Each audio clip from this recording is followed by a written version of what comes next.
J. We are pros at OJ now. I wish we could stop this trial right now and go to the jury. I wish we could just end it right now. But we can't. The defense has to get their turn. It's the law. The leaf, for example here, is absent from this location. The leaves underneath this envelope are absent from this location. This piece of material appears to be absent from this location. In addition, I noticed some other changes. The most clear one is here. I see a blood drop in this location, absent, no blood drop. Could you circle that blood drop, please, that you have indicated is in the envelope on position number 2 that is not in position number 1? Now, Dr. Lee, when you were discussing before the parallel line imprint pattern, yes, that we began with yesterday, is that visible in the position number 1 photograph? Yes. Is the Bruno Magli imprint visible in the position number 1 photograph? Yes. Are the imprint patterns that were consistent with fingers visible on the original photograph? It's appeared in this location, and this location still remain on the surface. So in other words, those patterns, which you indicated before, had to be made when blood was wet, are in the original photograph of position number 1. That's correct. So when those were made, the blood was wet at that time? Yes. And to your understanding, is that... So when I watch court dockets to get material for the channel, it is completely normal for me to watch 3 or 4 courts at double speed at a time. That's just normal for me. Is so I can, turn through as much content as I can. I have the transcripts, Zach, and I have the things looking in the transcripts, but nothing mechanical is able to get the feel of a courtroom and what you guys like to see. So I feed my transcripts in. I get oh, this is a good one, oh, this is a good one, but normally I have courts on double speed constantly. So this was normal for me. I had no idea. I pressed the wrong button. But Josh, I wasn't muted.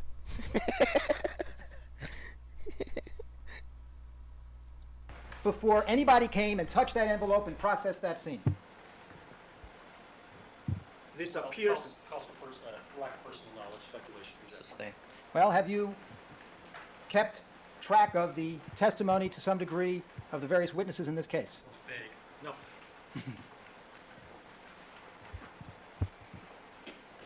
Is it your understanding from the testimony in this case, Dr. Lee, that the crime scene had been processed?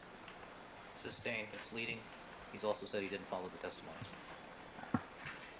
Believe that.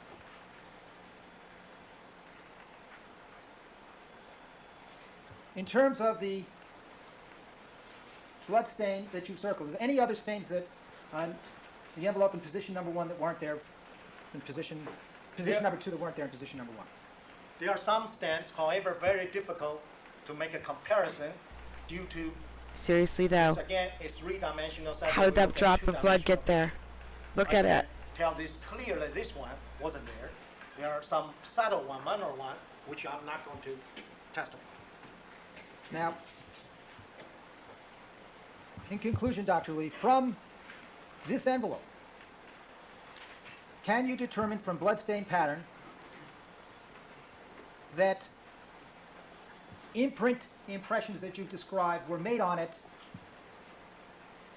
in wet blood in the course of the struggle? Cause for conclusion, speculation, conjecture. Overruled. No foundation. Assume those are part of forward imprint, which indicative these two has to be deposited when the envelope was on the ground. Assume those material... At this time, I'm going to object if he's just making a series of assumptions. Sustained. Next question.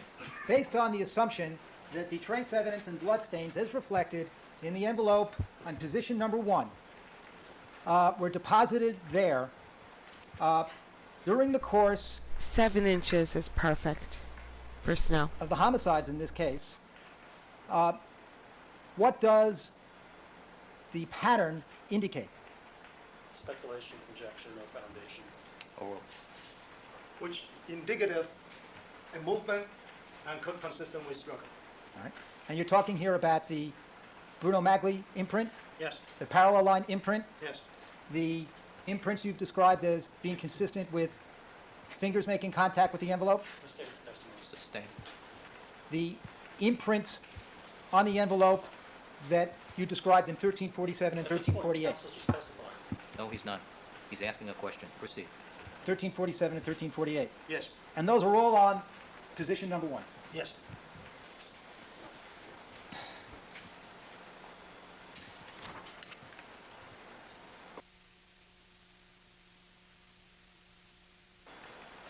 Any other Zach's checking for bloodstain snow in patterns of Florida. interest Huh. in this board? This particular drop, which appear to be grouped, when I examined this envelope in February 1819, which correlate to this drop, which was original absent from the envelope. And are you aware that conventional serology was done on that drop? No personal knowledge. Sustained. Okay.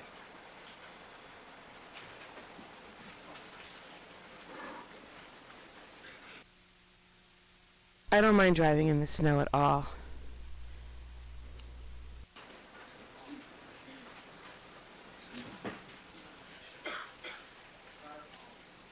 Timing? 2:30. 2:30? 2:30.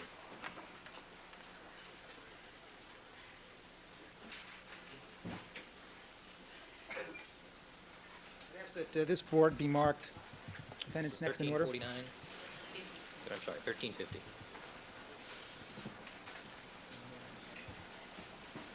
And Dr. Lee, does this board reflect something that appears in one of the books you've written? Yes. And what is it? This is steps for forensic examination. The logic sequence when we get to crime scene or examine a piece of physical evidence. That's the required step of process.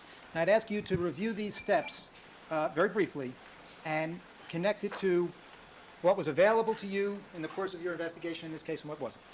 I was always the worker that made it to work in the First snow step of when they any couldn't. Always. crime scene is recognition. All right, Mr. Scheck, let me ask you a question, just logistically.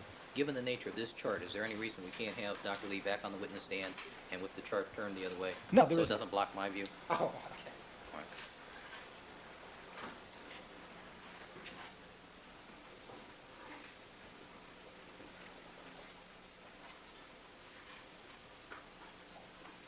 All right, Dr. Lee, why don't you pull the microphone close to you, please? Thank you. Mr. Scheck. You were discussing the recognition stage and what that means. First step of any forensic examination of the crime scene or physical evidence have to go through a step called recognition. You have to see it, recognize it, before we can do anything. If any potential evidence, you did not see it, or imprint evidence on certain object, you did not recognize. I Subsequent grew up on Mad Dog 2020. become obsolete. Since did not recognize, then we did not go through the identification examination. So recognition is very crucial for any crime scene investigation, for any examination of physical evidence. Once we recognize the particular item have particular importance or potential or value relate to a case, then we go through the next step. The next step is a What is a composition Blizzard? of a lot of sub-steps. Are they tires? All right, why don't you ask him category by category, Mr. Scheck? Yes. First, with respect to recognition, when you're saying that that's the most important step. For example, you discussed briefly yesterday how one can go about identifying latent footprints. Do you recall that? Yes. All right. Now, just as an example, if one does not carefully examine a scene to find latent footprints, would that be what you would call a failure of recognition? Yes. And are failures of recognition withdrawn? And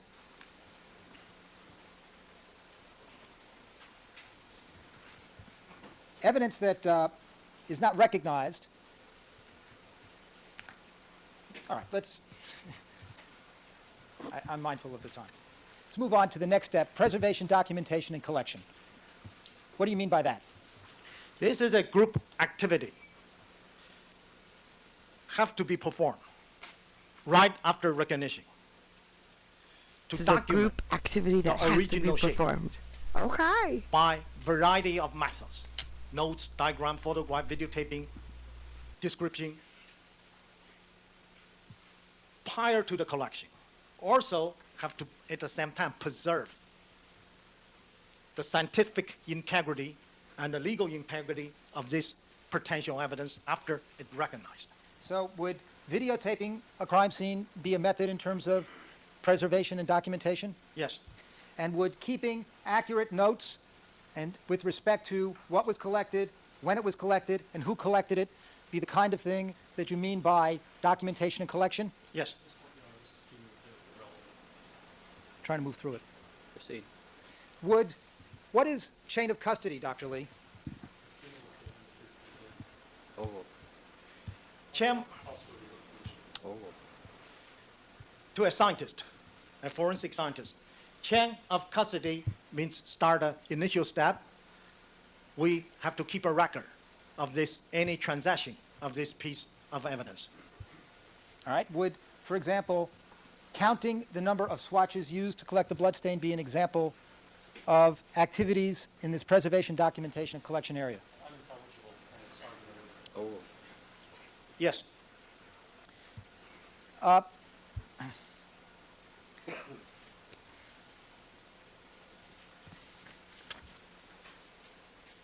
We What did happened- We did go through a I'm majority of these moving things quickly. with What do you Mr. mean Ray. by identification?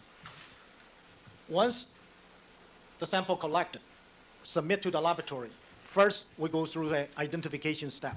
Try to use morphological pattern, physical characters, and a simple chemical test to identify a certain piece of material and the nature of such piece of evidence. And if the preservation, documentation, and collection is not done correctly, does that undermine your ability to do identification? Yes, And if the preservation, documentation, and collection stage evidence is contaminated, does that undermine your ability to do identification? maybe. What is comparison? Comparison, once we identify a particular object, for example, a I don't know, hair, Josh. and Should I a known rewind? and a question here to compare with a blood you sample, want me known to and rewind question, and soil see? sample, any type of sample, you need a known and question to make a comparison. Can compare biological property, physical property, microscopic characteristics, and physical characteristic. Try to see, can we make a match? What is individualization? Whether or not you can trace to the source origin. For example, simple example, a fingerprint. If you matched all the rich characteristics from a known fingerprint card to a latent fingerprint from the scene, then you say that you individualize it now. Now, what is meant by the term class characteristics? A large group of physical evidence at the current stage, there are limitations. We cannot reach a stage called individualization. We can only compare class characteristics, but not individual characteristics. Would hair and fiber be an example of this? Here, if just microscopic comparison, that's consistent, not as a individualization, cannot use as a positive identification of an individual. That's what you would call just class characteristic comparison? It's a little bit more than class, little lower than individualization. Now, what is meant by reconstruction? Reconstructing is after we go through all the steps. Now we start putting together what the significance of this piece of physical evidence fitting in a case, like putting the puzzles together. Can we put the puzzle together and make some sense? Or we cannot put the puzzle together, make any sense.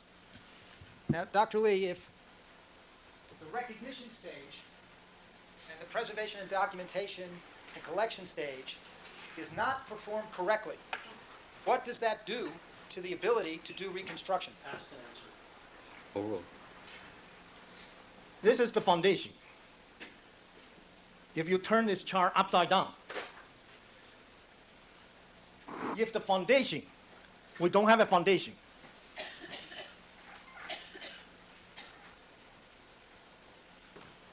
You take the building block away. Whatever reconstruction becomes speculation. So if evidence is contaminated or compromised in the recognition, preservation, documentation, and collection phase, that makes it, undermines ability to do reconstruction. Yes. All right, let's move on. That's it. Good job, Denisha. Good job. 2:30.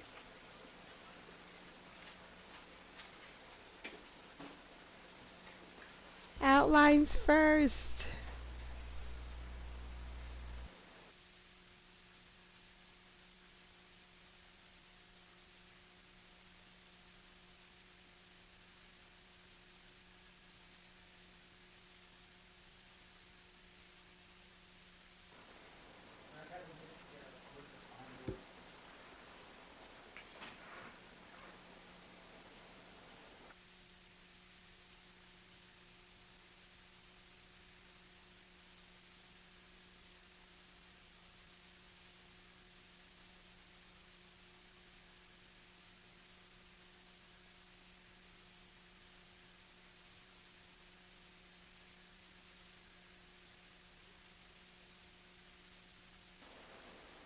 Has this be marked 1351, All right, what is it? and it's entitled Trace Material Found on Physical Evidence at Bundy, Soil Sample from Bundy, item 114.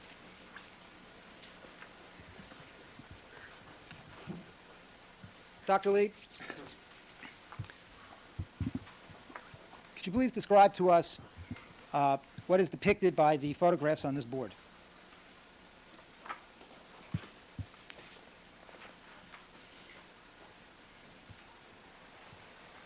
This board consists of 4 pictures. Shows a sample numbered 114, soil sample from northwest of gate. Dr. Lee, it says here soil exemplar. What does that mean? My definition is a control sample of the soil. And when you say a control sample of the soil, what would that mean in forensics? It's an exemplar of soil collected from the sea. In other words, to determine, Leaving. Sustained. all right.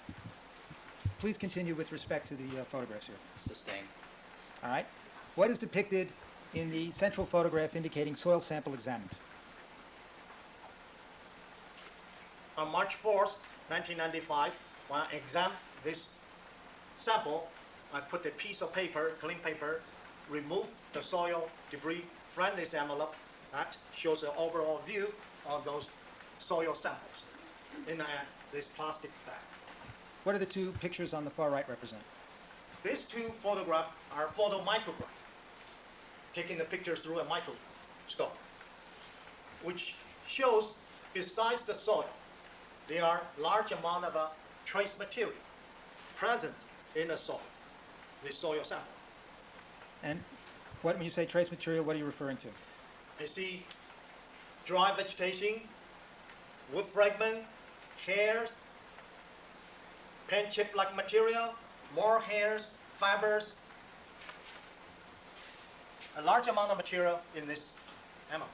And when a soil exemplar is taken, is the purpose of that to take it from an area where there is no activity to get a sense of what is generally in the soil? Is that the idea behind it?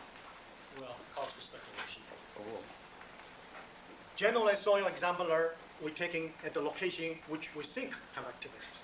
Okay. So in other words, and what is the purpose of taking such an exemplar? For example, subsequently you find a shoes, suspect's shoes, you can compare the soil. Or you have hairs, you can compare the hair was originally present in the soil or subsequently deposited on the surface.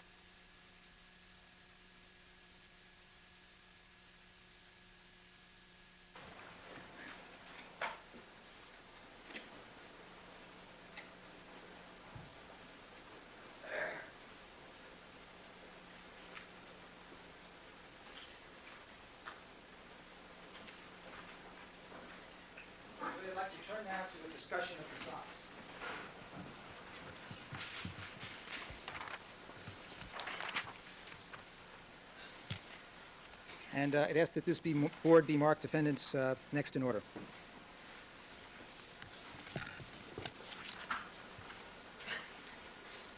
All right, Mr. Scheck, which... 1352, I believe. All right.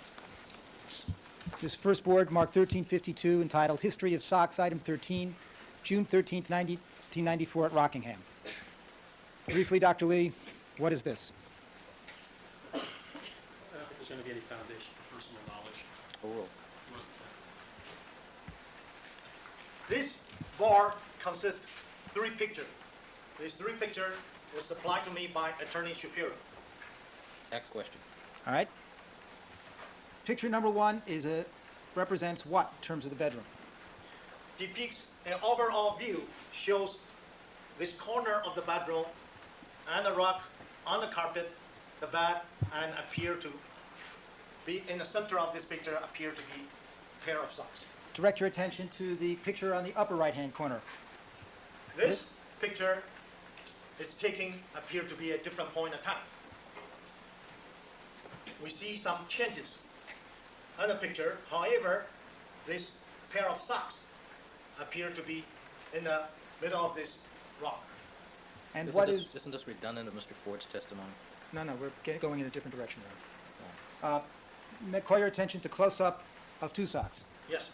And what does that appear to be in relation to the picture above it? This appear to be a close-up showing this pair of same socks. Now, is there anything about the way those socks are lying on the carpet that is of interest in terms of subsequent analysis? Yes. What is it? These 2 socks is clearly in 2 different locations, not on top of each other. These 2 socks both have a similarity. The top appear to be folding downward.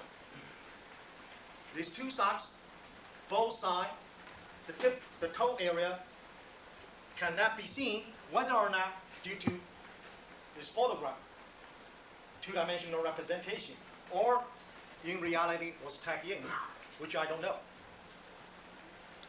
One sock appeared to be crunched in a 3-dimensional setting. The other one also is not flat. It's also crunched in certain fashion. These 2 socks, I cannot determine just by looking at it, inside out or outside in. In terms of the proper practices for a collection of these socks, what should be done? If I do it, I cannot say about any other people. These 2 socks, Overruled.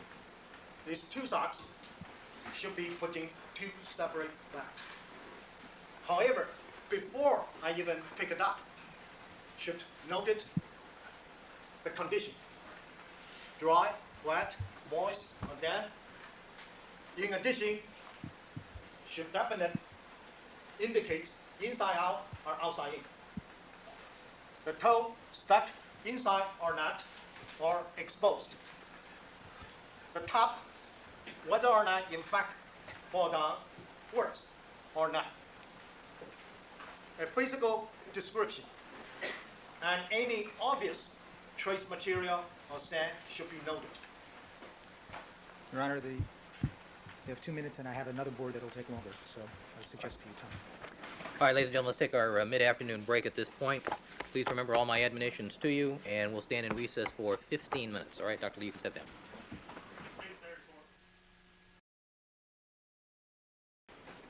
And Mr. Scheck, we're going to go till 4:45. Correct? Quarter to four? 4:45.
All right, the record should reflect that we've been rejoined by all the members of our jury panel, that Dr. Henry C. Lee is again on the witness stand undergoing direct examination by Mr. Scheck. And Mr. Scheck, you may continue until 4:45.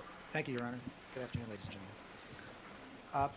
Mr. Harris, could we have the next board, which would be defendants 1353. 53.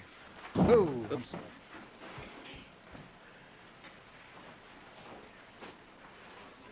I think we'll have to give juror number 1 hazardous duty pay. Pay her $6 a day.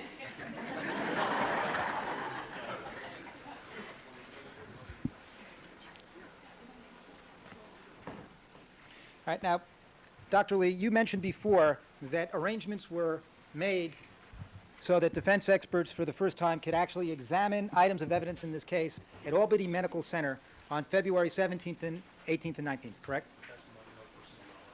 Sounds like testimony to me in the question, counsel. Well, Your Honor. Let's just proceed with what's there. All right. Were you able to, you or other defense experts, to your knowledge, were you given an opportunity to actually examine physical evidence by touching it, microscopic examination, prior to the shipment of that evidence to Albany on February 17th, 1995? Overruled. Yes, And when was that? February 16. Now, in terms of the arrangements being made with respect to this evidence, what was your understanding about whether or not the socks were going to be sent to Albany?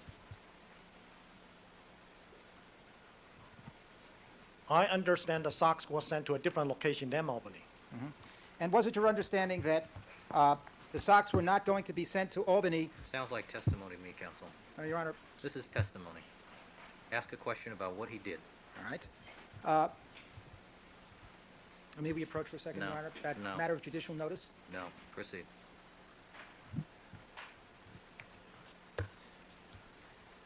Dr. Lee, do you have knowledge as to whether or not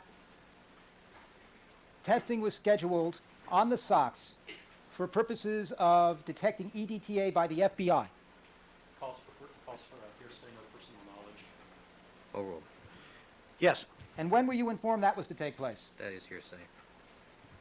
That's not a relevant issue. Counsel, we've had the testimony about EDTA. Let's proceed with what this witness did. When did you get a call with respect to an opportunity to examine the socks? the night of February 15, 1995. Can you explain where you were? Overruled. That day, I was in Seattle, Washington. Attend Academy of Forensic Science annual meeting, which held in Seattle. All the forensic scientists from All right, that's not necessary. Just where were you? All right, next question. Did you have plans to return to Albany? I come from Connecticut. No, Albany. Did you have plans to go to the Albany Medical Center on February 17th after the convention? Sustained. Counsel, the jury understands he's from Your Honor, Connecticut. He may I works in approach? Connecticut. No, proceed. I believe the circumstances here are relevant. Proceed. No, they're not. They're not. Dr. Lee, when did you receive a phone call from me on February 15th? Irrelevant, calls for hearsay. Overruled. Yes, All right? And pursuant to that phone call, what did you do? to make arrangement to come to Los Angeles to examine a pair of socks. Did you have any expectation that you would be doing this? Irrelevant. Overruled. Yes, Where did you think you would have an opportunity to examine the socks? Not relevant. Sustained. All right. When did you leave to come to Los Angeles? at the 16th, February 16, early morning, I left the hotel, probably 3:30, 4 o'clock, to Seattle airport to catch a flight, 6 o'clock flight to LA. Was it your understanding, Dr. Lee, that this would be your only opportunity to examine the socks before EDTA testing was performed on them by Agent Martz? Not relevant. Overruled. Yes, that's what my understanding. Before any additional test were done, that's the only opportunity to look at socks in the original condition. When you say original condition, you mean Sustained, leading. What do you mean by original condition? At that point, what I understand, the socks still intact, original condition when they collected. Well, when you arrived, what happened, when did you arrive in Los Angeles? Approximately 9 o'clock. Where'd you go? I was picked up and drove to this courtroom. And after you came to this courthouse, where did you go? I was staying in the hallway. I wasn't allowed to get in. Did you meet any other individuals? Irrelevant. Sustained. Did there come a time when you were allowed to go to the Piper Tech Laboratory of Los Angeles Police Department? Yes. And when was that? I would say approximately 9:30, 10 o'clock, something around that neighborhood. And when you arrived there, who were you with? You and Attorney Newfield. Peter Newfield. Do you mean was Mr. Blazier there? Leading, Your Honor. Sustained. Oh, maybe him. You all look alike. I don't know.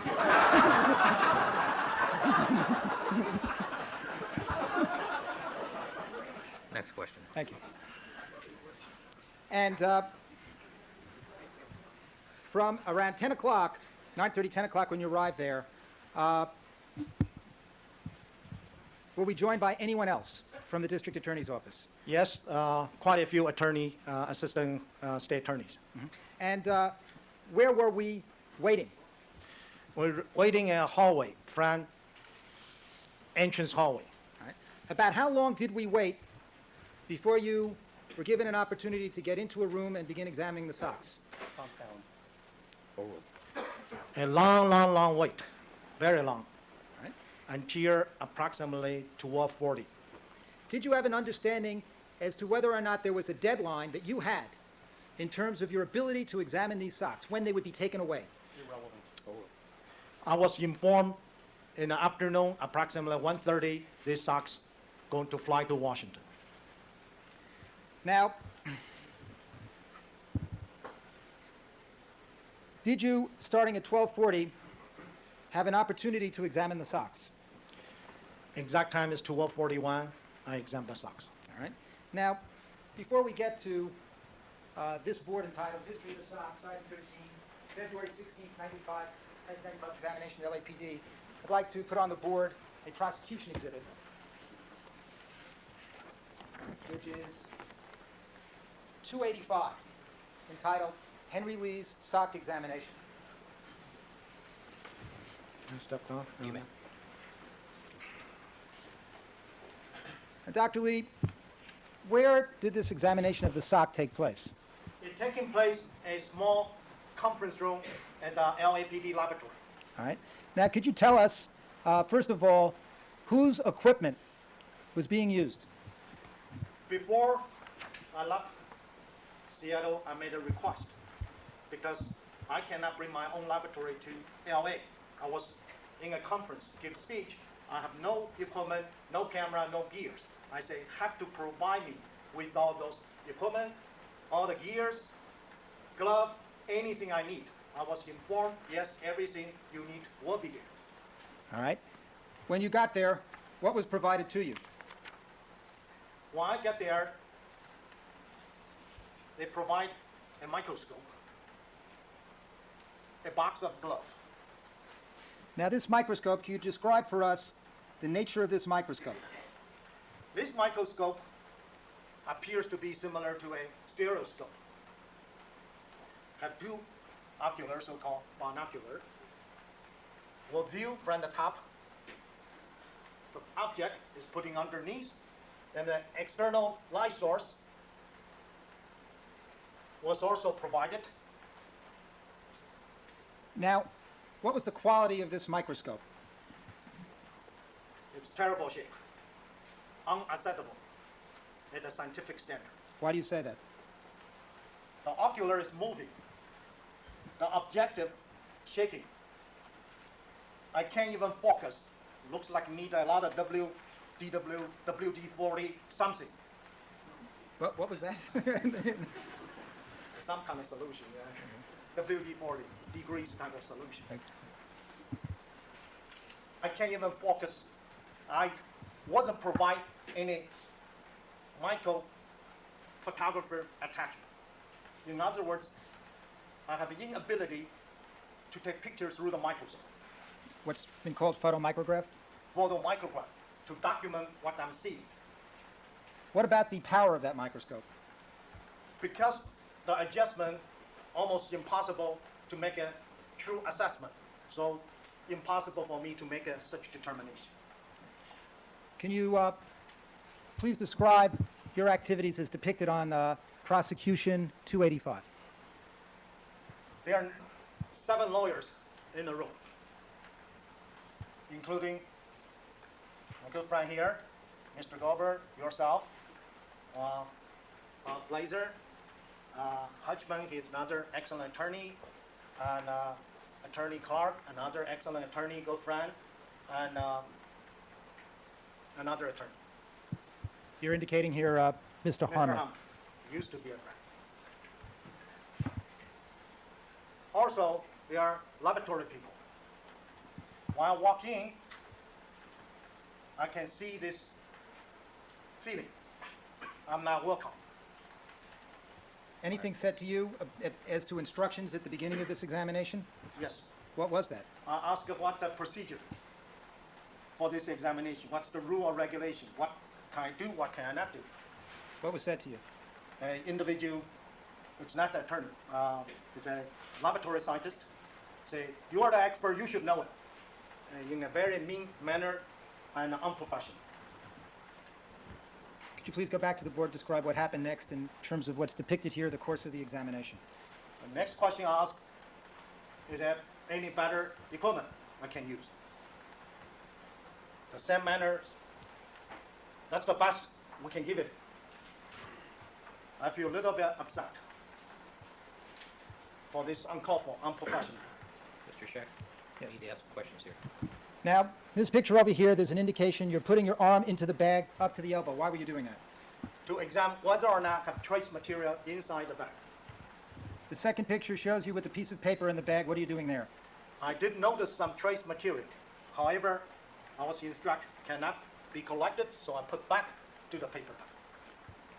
What were you doing next with respect to the picture on the far right? I noticed these socks already cut. 7 holes from the one socks, 3 holes from another sock. It's not in the original condition, which I understand. Now, it's not depicted on this board, but another photograph has been shown in this courtroom of you holding socks up to the light for examination. Yes. Could you explain why you were doing that? This is a simple basic technique which we use called backlighting. If a fabric material, if any stain on it, if you lift it up, look, the light shine from the back. It's easily, quickly, you can identify potential stain. That's the first, basic technique we instruct students to do. And incidentally, given the bloodstains that were eventually identified in the sock, if in earlier examination the criminalist had picked This up one of morning, these there are socks and new looked up into the questions light, after a would death. they have been able to visualize a bloodstain if it were there? Argument that assumes facts not evidence. In theory, should be able to see that. When I pick up the socks, I can see all the stain.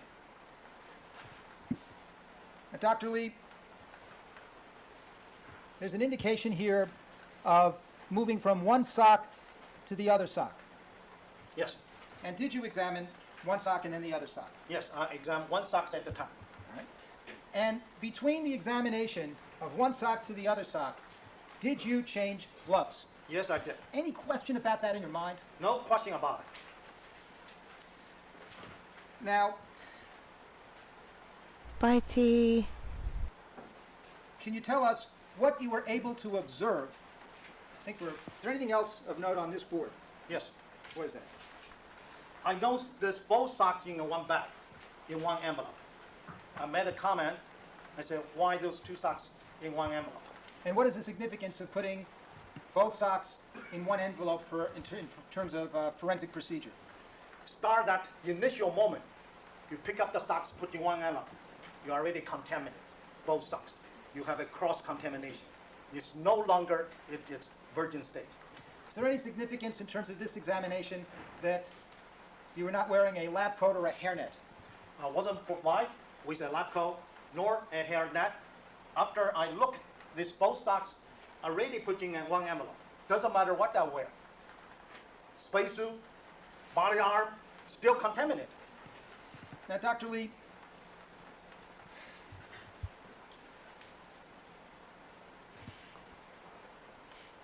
is there anything else of interest depicted on this board with respect to your examination on February 16th before we move to... Absolutely not. Yes. No. Because the difficulty of this microscope, I start using a magnifying lens to examine. The magnifying lens only can go to 4 times. Not really great magnification. I look at the microscope, yes, I can see some reddish stain, which resemble to blood. However, if I cannot focus onto the surface, I'm not sure. As a scientist, if anything, I'm not sure.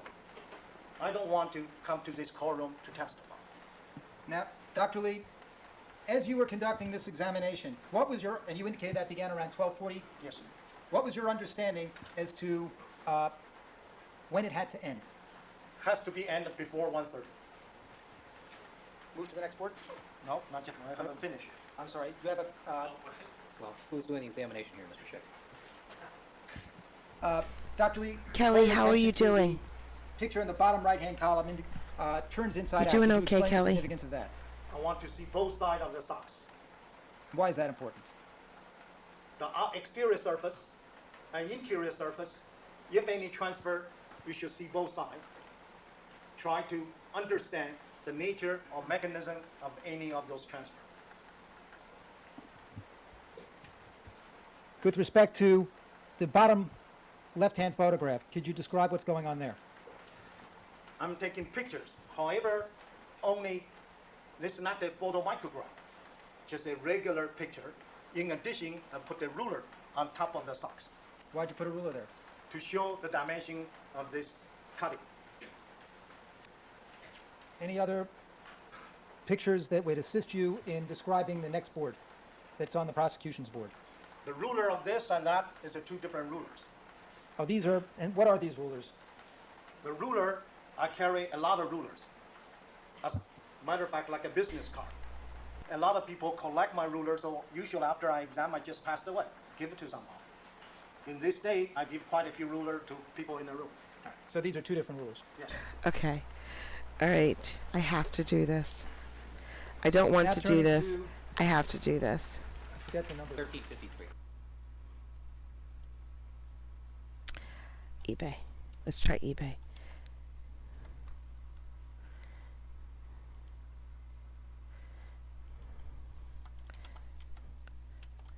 Dr. Lee ruler.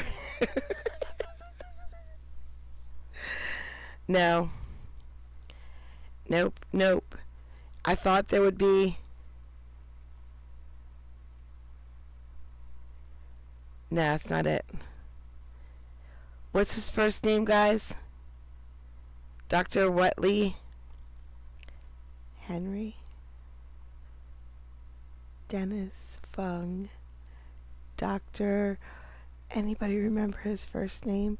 I need to see if they sell his rulers on eBay. What time is it? Alright, we're good. Henry.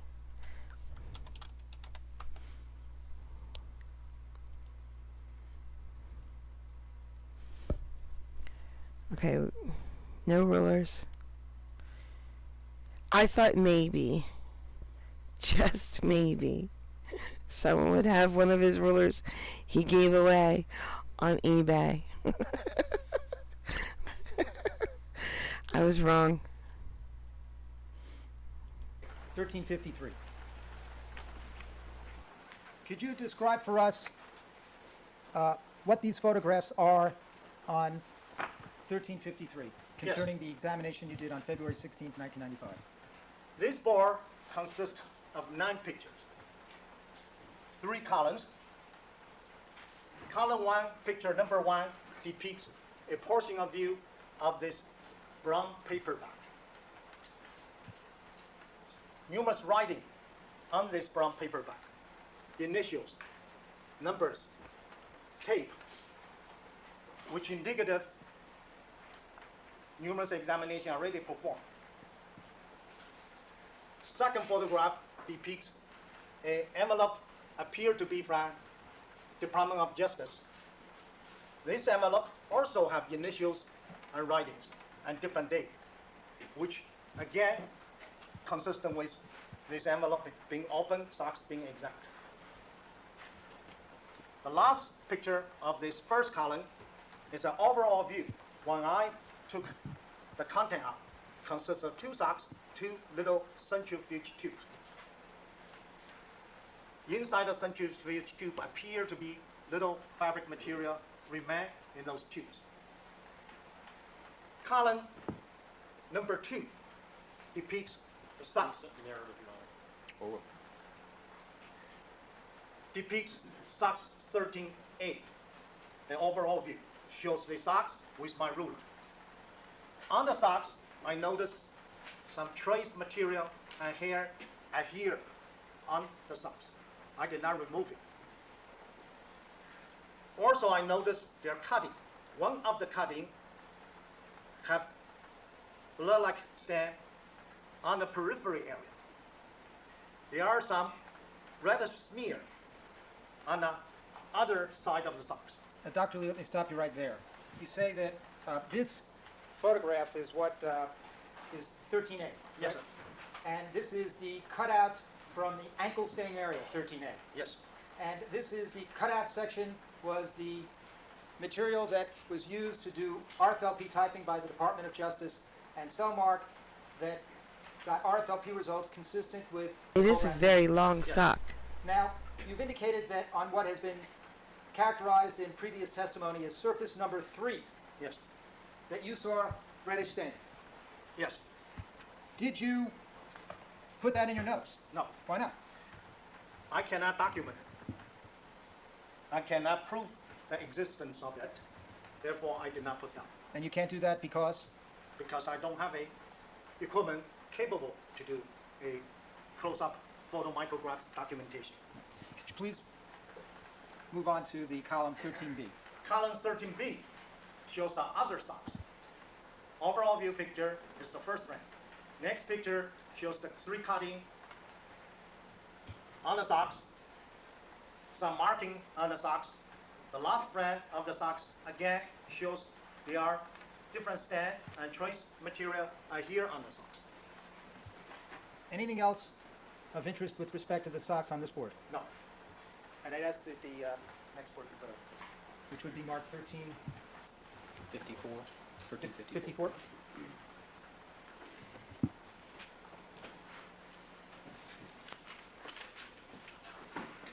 1354. Your Honor, is entitled History of Socks, Item 13, April 2nd, 1995, examination at Taylor's Laboratory.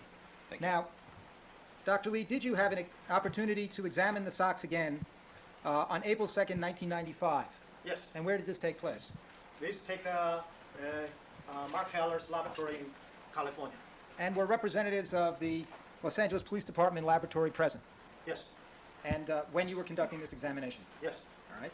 Now, could you please describe for us, through these photographs, the examination? The overall picture shows the package. April the 2nd, when this been transferred to me to examine. Before any cutting, I photograph document, now have more bags, envelopes. Is it your understanding that between the time that you examined the sock on February 16th and this examination, that Agent Martz performed the EDTA testing at the FBI? No personal knowledge. Sustained. Do you have an understanding an examination was performed at the FBI prior to you receiving this on Same April 2nd? objection. Sustained. Please proceed. Examine this envelope, I see FBI labels, which indicative this Well, Sustained. So, first photograph indicates the package. yes. In terms of your examination and the photographs, could you describe what was done next? Next one, after these envelopes were cut open, inside contains an envelope. I photograph this envelope again to document the condition. Now have more signatures and initials. What is the photograph 13A, 42A? All right, guys. 13A I'll be right back. because these have different numbering system. I see some locations at 42, so that's why we say parenthesis 42A. That's one socks. The ankle stand depicts in this photo. Now, to your knowledge, is 42A the Department of Justice reference to the sock, and 13 would be the LAPD item number? Yes. Were there any differences between the cutting as you saw it on April 2nd and the one on February 16th? Yes. What are they? I saw this hole being enlarged, additional piece being cut away. Initially it's a rectangle shape, now become an irregular jagged edge shape. Call your attention now to 13B, parentheses 42B photograph. What's that? 13B42B depicts a close-up view, shows that 3 holes which been cut from this particular size. All right. Call your attention now to a photograph that is called close-up 42A-1. What is that? This, because the question which we want to concentrate re-examine is related to this particular stand. This particular stand, which shows a close-up view, shows the surface 1 and surface 3. Now, incidentally, what kind of equipment were you using at the time of this examination? I use my own microscope with photographic attachment. I also use a light source with my own light source. And what is the magnification on that microscope? It's approximately 7 to 70 times. And why does the color change, incidentally, between the photographs in the middle that are dark and the close-up of 42A-1 that appears? You have an external light source and start reflection, and photographic document going to have an artificial light source, the color. What is the next photograph on the upper right-hand side labeled close-up exterior surface left side 42A1? This one depicts the area here, the periphery area, surface 1. Is a photomicrograph, approximately 25 times. Shows their blood stain on the surface. Still remain on the surface. What is the photograph on the bottom right hand? The bottom right hand is approximately the same magnification, however, shows surface 3, one area of surface 3. Can you make any observations from this photograph about surface 3? Surface 3, if we look at this picture in around 5 o'clock, this location, I see numerous little dot, reddish color, blood-like substances. You actually can see that on the picture entitled close-up interior surface. Yes, Would it be possible to just circle a few of them? yes.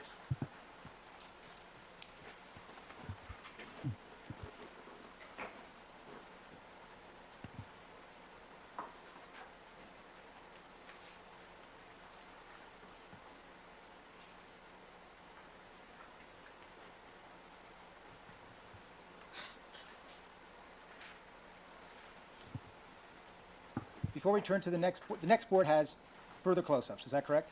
Yes, All right, is there anything else of interest before we move to the next set of close-ups? yes. In this magnification, I can see a different population of the blood-like material. Some appear in a ball shape. Other appear in a crust, flake type of shape. Some of those flake appear adhered on the fiber. Other appear to be loosely on the surface. So those are flakes and balls, And crust. crust. Any other observations before we move to the next set of close-ups? No. We have the next board, please.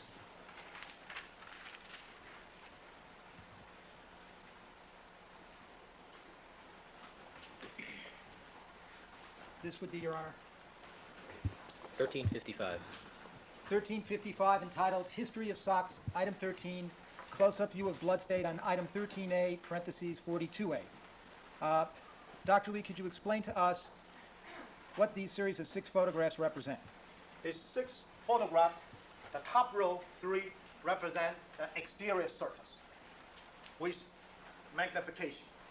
The bottom row, 3 frame of picture represent the interior surface with magnification. So the bottom row is what's known as surface 3. Yes, sir. Now, we previously had, when Professor McDonald was testifying, 2 photographs put into evidence, one exhibit number 1277 and the other one 1278. I ask you to examine these and tell us if either of these photographs are also on this board.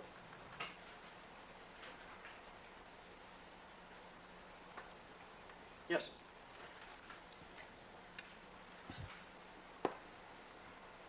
Exhibit number 1277 represent a view of the 3rd column top. The landmark is a 2 curvature of fabric showing in the middle portion of this photograph.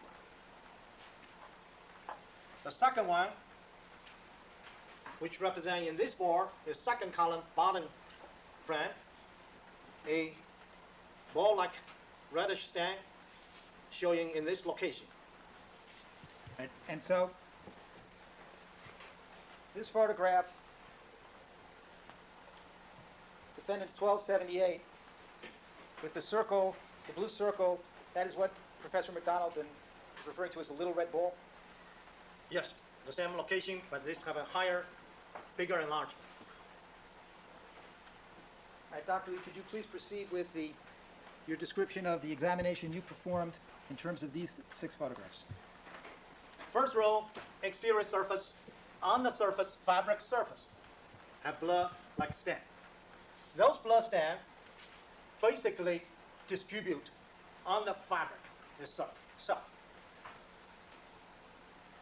These 2 views represent 2 different locations. When you enlarge it, you see the socks have gaps, little holes. When you look at the fabric itself, the weight pattern looks very tight. The fabric itself, very smooth. It's a non-absorbent type of a fabric. The blood stain basically sitting on the surface did not absorb into the fabric itself. These little holes, if you focus through the hole, you can see some reddish stain, blood-like stain went through the hole. Next row of picture depicts the surface 3. Again, we can see those little ball-like, bee-like material.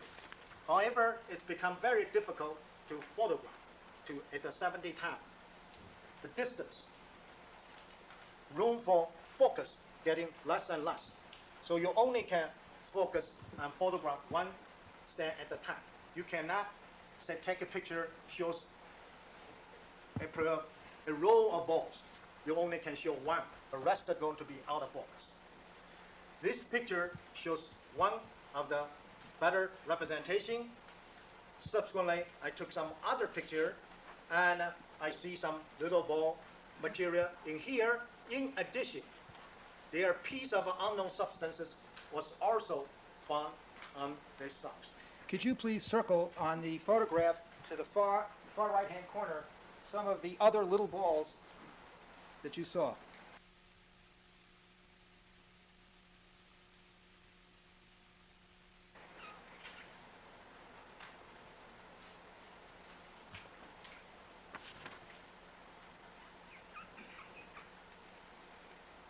Now, Dr. Lee, altogether, how many little balls did you observe on April 2nd? I observed approximately 10.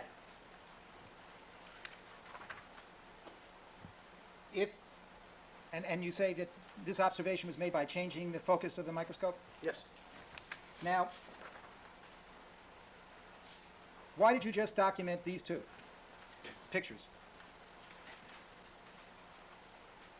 This examination, it's not a quantitative examination. It's not a laboratory test. The concentration become an important issue. The best analogy I can give it to you is if I goes to a restaurant, order a dish of spaghetti. While eating the spaghetti, I found one cockroaches. I look at it, I found another cockroaches. It's no sense for me to go through the whole plate of spaghetti and say there are 13.325 cockroaches. If you found one, it's there. It's a matter of whether or not present or absence. I'm not coming here to tell you exactly how many, what's the distribution or quantitative analysis. Now, Dr. Lee, in order for these red balls to have come to be as they appear on surface number 3, does this require a transfer between surface 2 and surface 3?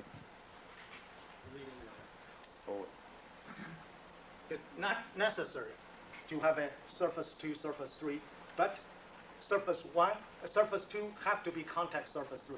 So surface 1 has to contact surface 3. No, Surface surface 2 two. has to contact surface 3. They'd be lying on each other. Right. And in terms of the significance of these balls, what does that indicate? The form of those red balls. It consistent with this transfer in a liquid stage. And how does that distinguish from the, you said there were flakings that you had seen in other photographs. What's the difference? Those transfer, some could be in a liquid stage, did not form a ball, prior to the forming a ball collapse, or could due to a secondary transfer from another surface during examination and get transferred. Now, Professor McDonald testified that the stain on surface 1 and surface 2 and surface 3 was consistent with a transfer stain starting when the socks were laying on a flat surface and no leg was in the sock. You aware of that? Calls for speculation, conjecture. Oh, well. That's his testimony. I have nothing to dispute with him. So you agree? I agree. Now, let me ask you, well, I take it if a leg is in the sock, you can't have contact between those two surfaces. Very difficult to do such a contact. All right. Let me ask you about some suggestions that have been made about mechanisms of transfer. Let me ask you to assume that this sock was at the crime scene and one of the victims, perhaps Ms. Simpson, grabbed the sock. Could that have caused the transfer, assuming there was a leg in the sock? It's also hypothetical, calls for speculation. Before I answer this, the mechanism and manner transfer, that's two separate things. Mechanism and manner is different. But could you please explain the difference? A mechanism, for example, if the blood goes through this little hole, did not touch the surface 2. That's a mechanism. Just like a screen window, have little holes. When that screen window wet, the stain going to be on top of the screen window. Unless certain force, certain condition, that little drop of a liquid may go through the hole. And subsequently, if I have a contact, can soak through and get the formation. That's called mechanism. Manner can be touching with hand, touch with a pointer, touch with a ear, touch with a nose. Those manner can be different and can subject to a lot of interpretation and possibilities. So let me rephrase my question in terms of the manner of transfer. Yes.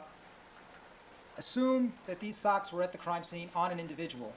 If they had been grabbed by one of the victims whose hands were bloody, could that manner of transfer have caused what you see? It's highly, Calls for speculation, conjecture. Oh, well. it's highly unlikely. Why is that? If a grabbing, if both other side of forefinger touch, I should see both sides have a contact or contact smear. In addition, if somebody's leg is inside of the socks, still will not cause this manner or mechanism of transfer. If ask you that a suggestion has been made that you're aware that a phenolphthalein test was performed on the socks on August 4th, 1994. No personal knowledge. Sustain. Well, I ask you to assume that a phenolphthalein test was performed on the socks on August 4th, 1994. Could the application of a swab and a phenolphthalein test to this stain be the mechanism of transfer? If a phenolphthalein test, the technique used properly, in other words, not soaking the swab wet, usually just moist the swab. It's not sufficient liquid to redissolve because the contact of the swab to surface should be brief. Shouldn't have that, but I cannot rule out all the possibilities. As a scientist, I only can tell you some may be consistent with, some may be high unlikely. Is this one unlikely? Also circulation. It's probably unlikely, but I cannot rule out. I'm not the one who did the swabbing. Now, in terms of the blood crust and the issue of diffusion, does that have some relationship to your opinion that this is an unlikely mechanism of transfer? Because here have sufficient amount of blood crust on the surface. In general, we use a dry swab or dry filter paper, which will avoid this potential problem. Since all those crusts, you probably don't need to rub back and forth hard to cause a transfer. It has been suggested that if a blood stain occurred on this sock and then someone was sweating in the socks, that this would cause the stain to dry more slowly and could be the mechanism of transfer. No foundation. Sustain.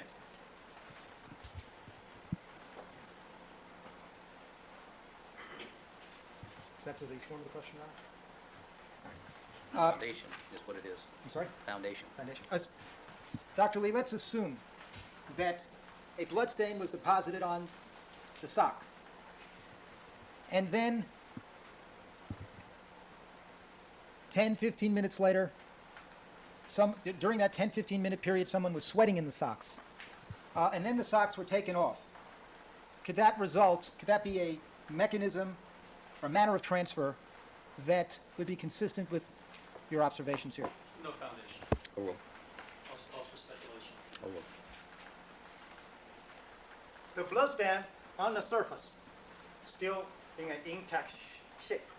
If a blood stain dissolves, say the socks with a lot of sweat, should become a diffused pattern. But again, I cannot rule out any possibility. Maybe possible, but unlikely. Last question. Assume, Dr. Lee, that the cutout was made of the socks. There was some powdering of blood. The sock was put into a freezer, taken out, and then condensation occurred. Could that form the little balls that you observed? No foundation. Sustain. Assume that the socks were cut, that after the cutting of the socks there was powdering of blood, that the socks were then put into a freezer. Assume further they were taken out of a freezer. Assume further there was condensation. Could that form the little balls that you observed? No foundation. Also opinion. Speculation. Sustain.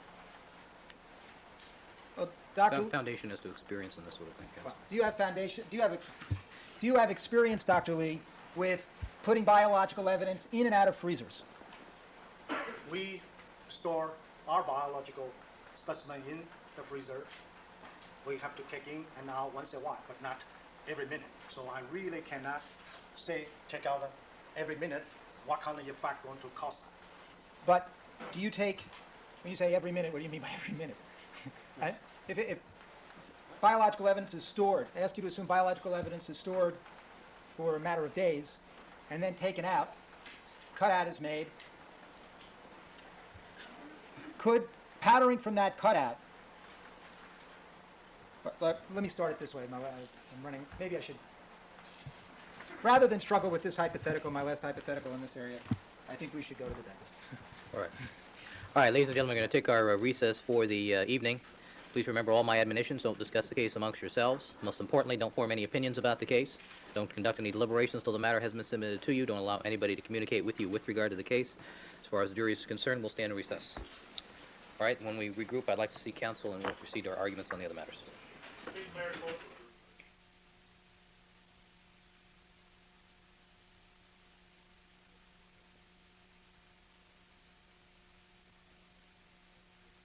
and Mr. Rigwan representing the interests of Ms. McKinney. Let me ask, first of all, informally, Mr. Hahn, Mr. Munger, have you discussed the matters with Mr. Schwartz and Mr. Rigwan to see if you can informally resolve the matter? Yes, Your Honor. I talked to Mr. Rigwan today and asked him if his client would agree to Detective Furman being included in the protective order that was provided around the tapes. And he indicated his client was not willing to do that, so therefore I am here. All right. Mr. Hahn? Yes. We've spoken with the attorneys. We were just speaking just before the court took the bench. They're still opposed to allowing the police commission access to copies of these materials.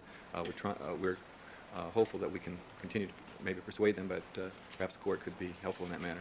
All right. Mr. Schwartz, Mr. Rigwan, good afternoon, gentlemen. Good afternoon, Your Honor. You seem to be regular participants here these days. Unfortunately, what we did do is we offered to give access to both the City Attorney's Office and the Los Angeles Police Department and Mr. Mungar under our supervision in our office so that they can listen to any and all portions of the tape that they feel is necessary for their own interests and to let them read from the corresponding transcripts. We are reluctant to make other copies, as the court well knows, but there's a terrible problem with leaks and it's debilitating the value of my client's intellectual properties, and I have to do everything I can to protect against that. So at least the City Attorney's Office and the Police Commission and the LAPD have already taken us up on our offer. They've been in our offices in the last 2 days, and they're going through these materials. And I don't know how they can better their investigation aside from just listening to these tapes and taking their appropriate notes and hearing what they need to hear. I don't think it's necessary to actually have to make other copies and have them floating around. That's just posing another danger to our client's intellectual property interests. And we are doing everything we can to cooperate. We know everybody has a lot of concerns regarding these materials. We've been working with everybody. We just don't want to make other copies available to other people. But we will give everybody access for their own purposes. All right, is that correct, Mr. Hahn, that the Police Commission has had access to at least be able to listen to the tapes and take notes and review the transcripts? That's correct, Your Honor, and for the past 2 days that's been going on. I apologize for the fact that we just now were able to prepare some documents that were submitted to the court. Included in those documents is a declaration from the Commission President, Deirdre Hill, indicating that she has gone over and taken advantage of this offer, but that she believes in order for the Commission to really do its job and for the Police Department to be able to fully investigate these matters, this is a somewhat cumbersome way of doing things. And taking notes when sometimes the exact words are going to be important is not as accurate for them. In order to do the kind of investigation that would satisfy them and have that kind of reliability, they'd want to go back and review portions of these transcripts, review portions of these tapes. Maybe there's words that are unclear that need to be listened to by 2 or 3 people. We don't know yet what the accuracy of the transcripts are versus what is actually on the tapes.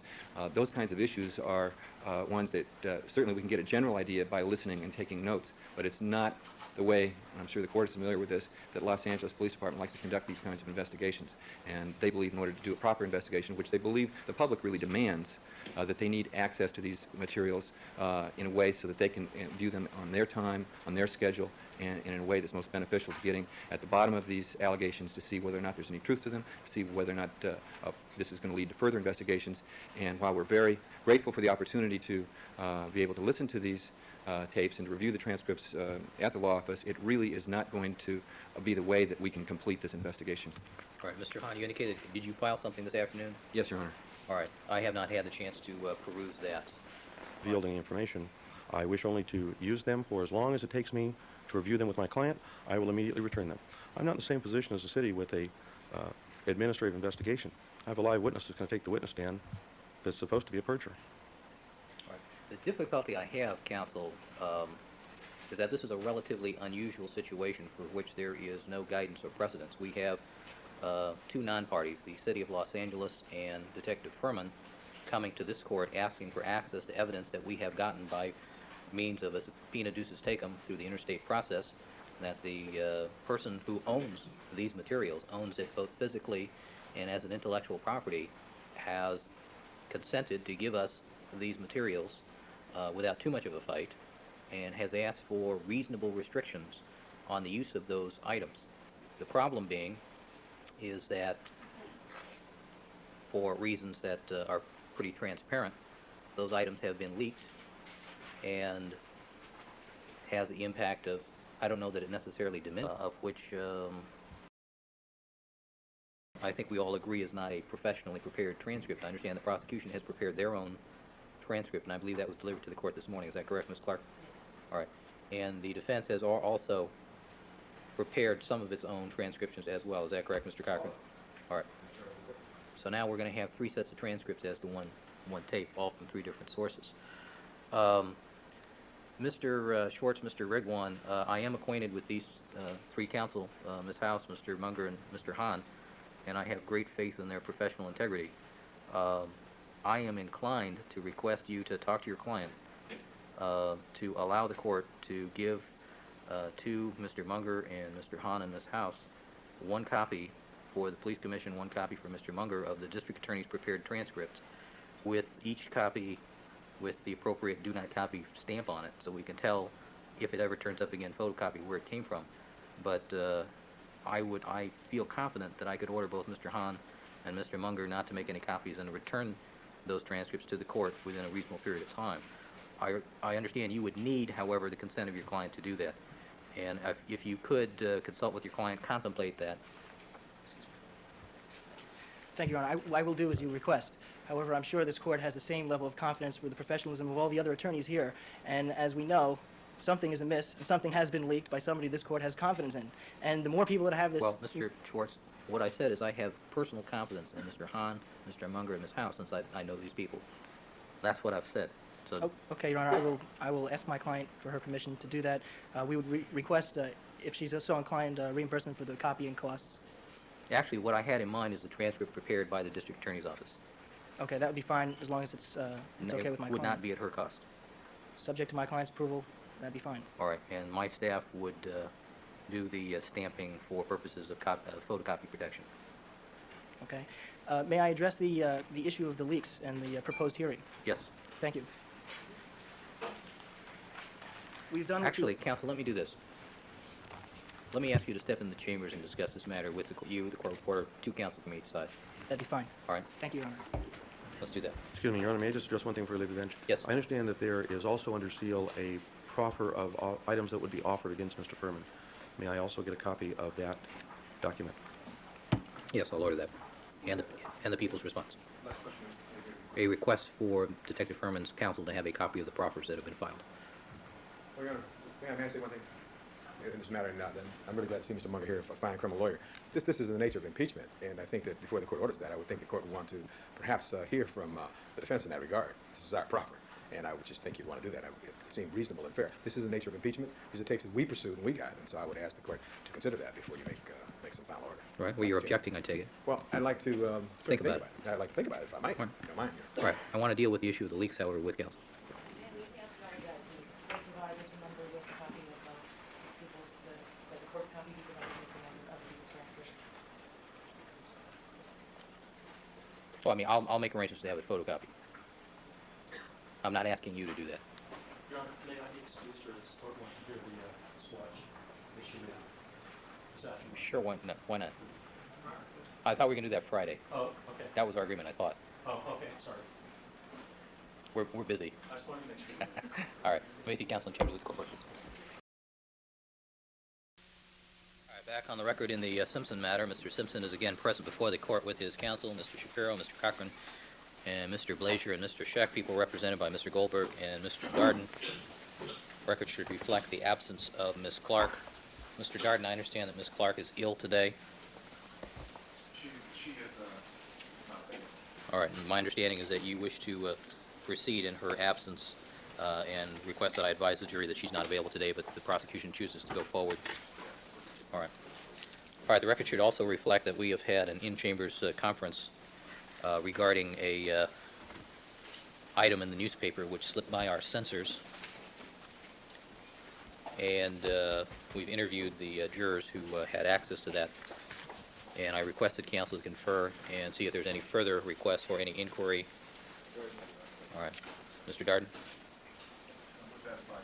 All right, and I'm referring to the Mike Peters cartoon in the August 23rd edition of the Los Angeles Times.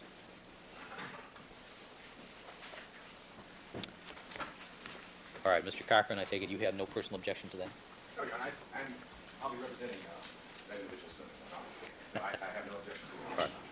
Since you were the person involved. Yes, no problem.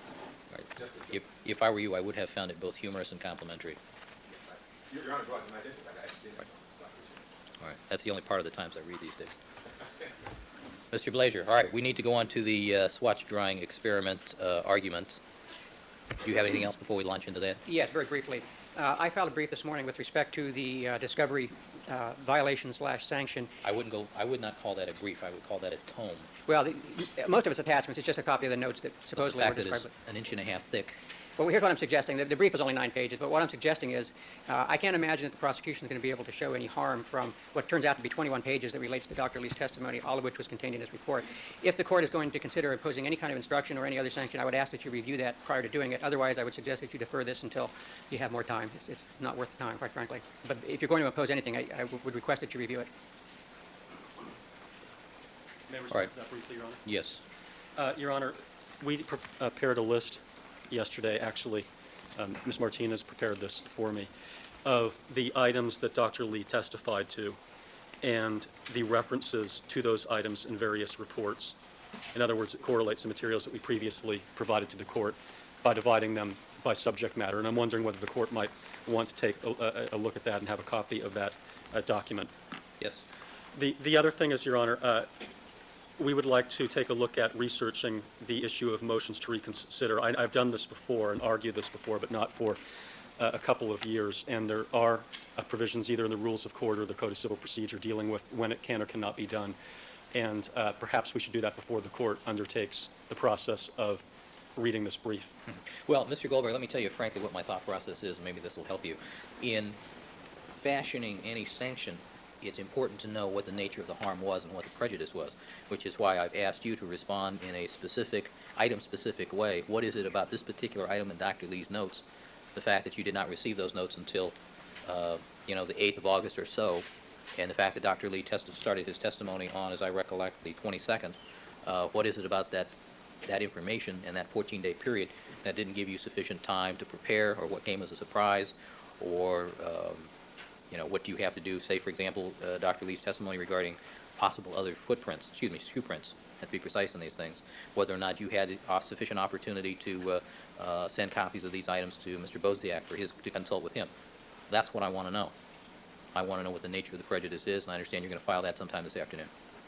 You want us to file it sometime this afternoon? So I thought that's what I asked you to file.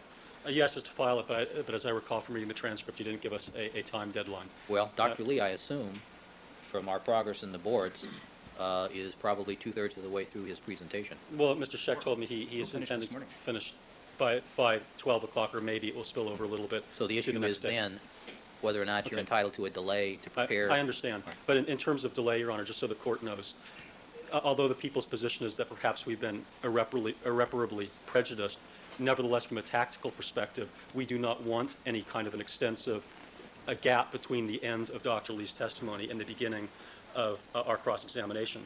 So at most, I mean, it is our hope that we can go as soon as possible being at the latest sometime very early next week. Now, I know that the court also has this issue of Furman and that we have to work around that as well. I would like the opportunity to consult more with Ms. Clark about this. This is a tactical decision in which, in effect, we may decide to forego certain remedies that the court would otherwise believe us to be entitled to in terms of a continuance. But if And let me just add one other factor for you to consider. My impression from observing the jurors, and unfortunately you weren't privy to our discussion with one of the jurors this morning, but my impression is that they are tired, and We they understand that. are, I wouldn't say close to the brink, but they're certainly within eyesight. we And- understand. And that's why we're balancing what is the additional benefit we get from more preparation against the detriment that would be suffered by having Dr. Lee's testimony not subject to cross-examination. But do you And really- also the jurors. But let me ask you this. Do you really want to do anything more in this situation than have Dr. Lee accentuate the positives that go to your case? For example, his apparent opinion that these are Bruno Magli shoes, and that although these appear to be parallel patterns, he can't say for sure that it's a shoe print. It looks like a shoe print, but he can't say for sure. Your Honor, these are the kinds of tactical issues that are going in, and what I'm trying to indicate to the court is that our tactical belief and indication is we want the cross-examination to go at sometime very, very early next week, and I'd like the opportunity to discuss that with Ms. Clark. I understand and that. tell the court about our answer this afternoon. But if that is the case, does the court want me to use a substantial amount of my preparation time right now going through these documents in order to provide the court with a more detailed list of prejudice. I would No, prefer... if you represent to the court that it's your position now that you desire to proceed as quickly as possible without asking the court for any substantial delay, then my preference is that you spend your time doing that. Well, that would Because be frankly, if I were in your shoes, I would cross-examine Dr. Lee for about half an hour, accentuating the positives of my case, doing it in a very professional, friendly manner with him, given his reputation, and get out. Thank you, Your Honor. That's what I would do. Thank you. And we will certainly consider the court's comments, and I understand exactly what Your Honor is saying. And my representation is, yes, we have every intention and expectation of not asking. We are not going to ask for any significant delay, and we have every expectation of going forward at some time in the early part of next week. And I would like to spend my time in preparation rather than sanctions, and then address, we will be asking for other kinds of sanctions in the way of jurors' instructions and so on. But I'd like to concentrate on that after right. Dr. Lee's testimony, if we may. All right, then let's proceed to the argument regarding sock drying. Your Honor, just in that regard, I know I spoke to Mr. Goldberg about this, and he was indicating to me that he was, well, I don't want to characterize it, but Monday was likely.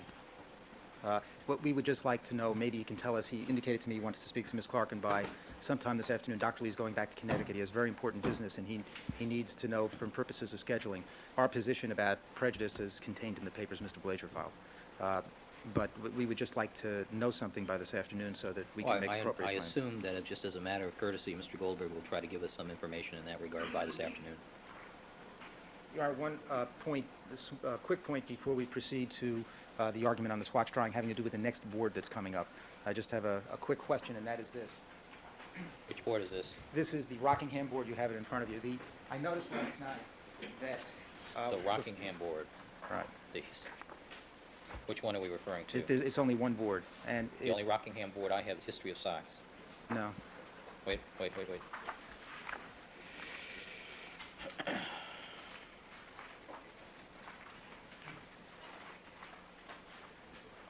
this the front foyer? That's correct. If you look at the picture on the bottom right, Dr. Lee's testimony will concern finding 3 other small blood drops, or finding additional ones other than the ones that were collected, and he saw outlines of the ones that were collected. He was not going to testify to any positive presumptive tests that he performed at that time. He will be testifying to certain negative presumptive tests.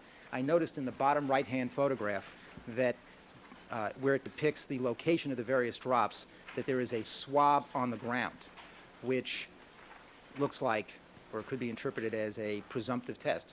There's no intention to elicit any testimony about that and the results of those tests, but I had some concerns that if I displayed that photograph in that fashion, that the prosecution might contend that we had opened the door.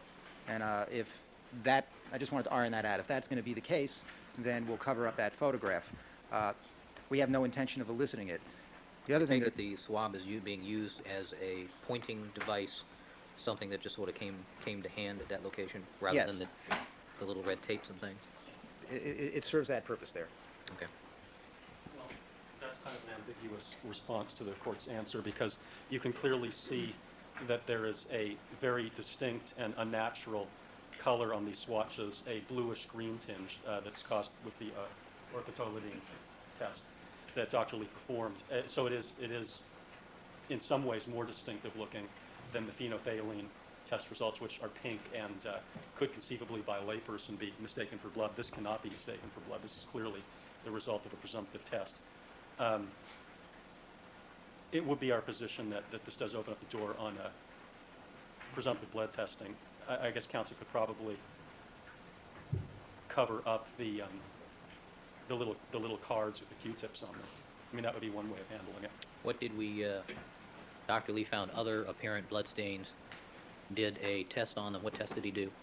He did an autolidine presumptive test on those stains. I mean, And what was the result? they were positive. I mean, I don't think there's any difference between either side. That there were, I believe, 3 blood drops, 2 or 3 on item number 12, 3 that were collected by LAPD in that location and were confirmed later to be blood. In fact, there was an RFLP test on its cell mark on item number 12. This was a high concentration of DNA. Dr. Lee found 3 other small drops in that area. Applying another rule that we'd applied in this with respect to presumptive tests with the prosecution in the SOC, I suppose I could argue that they could come in on the grounds that it's all stains in the same area, but we don't choose to elicit that it's a presumptive test. The only presumptive test that the jury has heard about, I believe, is the phenolphthalein test, where the swatch turns red, and I think part of our concern with the other pictures where we struck them was that when you see a red swab, you might think it's blood, and it's only a presumptive test. So we would, this photograph was there to just show the location. That's all he's going to testify to, and they are black. So that's the state of the record. I don't want to open the door, so it's up to the court as to what you want to do with that picture. All right, well, the court's ruling is pretty clear, though, on presumptive tests that are not backed up by a confirmatory test, since we're talking presumptive tests. We're not eliciting that All testimony. right, so if you want to use it, I suggest you go along with, Dr. Lee can testify that he saw other reddish stains on the floor in close proximity to the 3 tested by the people. These are them. Thank you very much. Referring to that photograph? Referring to that photograph, but I think Mr. Goldberg's suggestion that the cards be covered so that the Q-tip isn't, tip of the Q-tip isn't apparent. Probably the way to go if you want to use the photograph. He can testify to that without the photograph. Can I just look at the board and see if Sure. Your Honor, it actually might even be possible for counsel to simply cover up the bluish-green tinge. That way the jurors would not know whether these were simply being used as pointers as opposed to a testing device. You can get some white out if such a thing still exists. All right. Sure. Mrs. Robertson, have we any white out?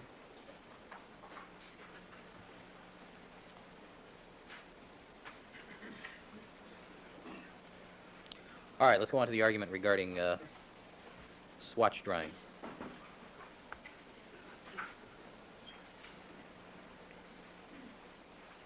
Mr. Goldberg. Thank you, Your Honor. We filed a brief on this, as counsel did. Counsel, in one of his arguments in passing, noted that the People's Points and Authorities wasn't filed until a few weeks after we received discovery of the experiment. I don't think that that's really either here or there, because we don't actually have to file written points and authorities in moving papers. This is something that we've been doing in Your Honor's court, in this case, and flooding the court with Mr. paperwork. Goldberg, the only thing I'm interested in is whether or not you feel there's substantial similarity between the 2 situations. Okay, thank you. The people believe that there is not substantial similarity between the 2 situations, and there are several factors that are involved. Actually, Mr. Scheck characterized most of them in his responses to them in his points and authority starting on page 6. The issue as to whether the swatch, the test tubes, and first of all, maybe I should start by explaining a little bit about the significance of this, or does the court already know what the defense theory is and why they want this to come in? Well, I have an idea as to why they want to bring it in just from looking at the exhibits. Okay. But seeing as how I'm the trial judge and not preparing the case, I don't know what the evidence is until it's presented to me at the same time the jury gets it. Okay. The defense theory is that there are in fact transfer stains in bindle number 47, which is the bindle that contains Dennis Fung's initials and the item number on it. Therefore, it's an original bindle. This particular bindle was created on June the 13th by Mr. Fung in the morning, sometime after 7 o'clock, when, according to the door entry, he first went into the room. And obviously before 10 o'clock, which is when Mr. Yamauchi sampled the various evidence for the purposes of PCR testing. The bindle was then eventually booked into the evidence control unit, where it's frozen, as the court has already heard in testimony. And that bindle, that particular bindle, remained in the possession of the Los Angeles Police Department until August the 12th of last year, when it was mailed to the Department of Justice, or it was sent to the Department of Justice in an unfrozen condition. In other words, in a condition where it could thaw out, and then was received by Mr. Sims of the Department of Justice, and he photographed it apparently before he did any testing on the same date, and that photograph depicts the transfer stain. So we know that the transfer occurred circumstantially at some time between June the 13th, when the bindle was created, and August the 12th, when Gary Sims photographed it. The theory that the defense is propounding appears to be twofold, that either this is evidence of swatches being re-wet either intentionally or accidentally, probably more likely intentionally, and that accounts for the transfer, or there was swatch switching. Again, going to the issue of planting. All right, refresh my recollection as to 47. Is that one of the Bundy walkway drops? Yes, Your Honor, that's the first dot in the Bundy walkway. And it was also the subject of Colin Yamauchi's PCR testing. Now, the way that the swatches were dried out is they were put in the cabinet at the Los Angeles Police Department in the small test tubes, one of which we introduced into evidence. First, in looking at the photographs that were provided, and I could be wrong because I'm looking at photographs, it appears that the test tubes may be plastic instead of glass. Not sure whether that's material. And I can't tell whether the smaller test tubes are the identical size and whether the opening is the same as the LAPD test tubes. The LAPD test tubes are disposable glass test tubes that are thrown away after the swatches are dried. So that's one point. The other point is that the LAPD test tubes are placed in the cabinet lying down, whereas Dr. Lee's test tubes were upright. Now, I guess there are advantages and disadvantages to both, because you could argue that upright, for the purposes of contamination, that substances might be more likely to go into the test tube than lying down. But there should be a difference in airflow, and there could also be a difference in terms of precipitation, because if the test tube is lying down, there's in effect a ceiling, and there is no ceiling if the test tube is standing up, and that appears to be a potential material circumstance.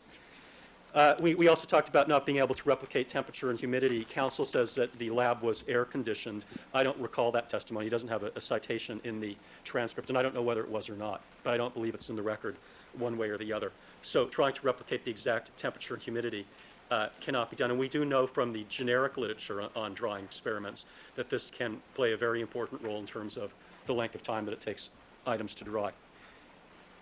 The next issue that we cannot determine, I'm not saying that they failed to determine this, I don't believe it can be determined or replicated, is exactly what proportion of distilled water to blood was used at the time that the swatches were collected in the field by Andrea Mazzola. And the court will recall the last two times we discussed the issue of drying experiments that there's some case law to the effect that where there are certain variables that cannot be determined, that those variables that cannot be replicated are a basis for exclusion of the test as not being substantially similar. The most important issue, as far as we are concerned, next to the issue of whether or not the test tubes were standing up or lying down, is the question of the swatches, the number of swatches in the test tubes. I am not positive, 100% positive, how the test was performed from my discussions with Dr. Lee on this point. I now believe, based upon my most recent discussions, which were very brief in this courtroom, that what he did in the case of the test tube, the single test tube that contained 6 swatches, which was the maximum number of swatches that any test tube contained, is that he put a number of swatches in that test tube because he wanted to be able to take one out each hour and then place it on a bindle for the purposes of seeing whether or not there was a transfer, which would necessitate, of course, opening up the cabinet, going into the test tube with a forceps, presumably, taking a swatch out and testing it. Then the next hour, he'd take another swatch out and test it. Next hour, take another swatch out and test it to see whether there was a transfer. Obviously, none of that was done in our particular case. The opening of the cabinet, the reventilation of the cabinet, perhaps redistributing the swatches in the course of plucking one of them out. And what also was not done is, in our particular case, in the case of 47, we have 8 swatches in that particular tube. In fact, I think there were more swatches in that particular tube than any of the others, which could be a reason accounting for the differences in drying time. One possibility that is probable, we believe, is that swatches become stuck together in what I suppose we could call a swatch sandwich, and that the meat of the sandwich, as well as the bread sides that are facing the meat, are not going to dry as quickly as the exterior portions of the sandwich. All right, well, Mr. Goldberg, you should assume that I've read your points and authorities, and Right. thus far the arguments you made, I've heard, Okay. or I've read. Do you have anything additional you want to add to your points and authorities? Well, I don't think that I mentioned the fact of taking it one swatch out at a time, and not keeping a bunch of swatches in a condition where they would be likely to be stuck together. And now No, counsel you've got says it stuck together. what? Never mind. I didn't, okay. Now counsel says, well, some of these things, there's no evidence for one way or the other, and the prosecution has to prove that it didn't happen. No, I think that the obligation under the case law that we cited is for the proponent of the test to show the substantial materiality of the circumstances, and to the extent that that cannot be done, the test should be excluded. This test appears to be more speculative than the sock drying experiment test. At least with the sock drying experiment, at least some of them, it seemed like a crude attempt had been made to replicate the circumstances to the extent that the defense felt that they could be replicated. Here, the way that the test is designed, by its design, does not replicate all the material circumstances, particularly in ways that are important. Thank you, Your Honor.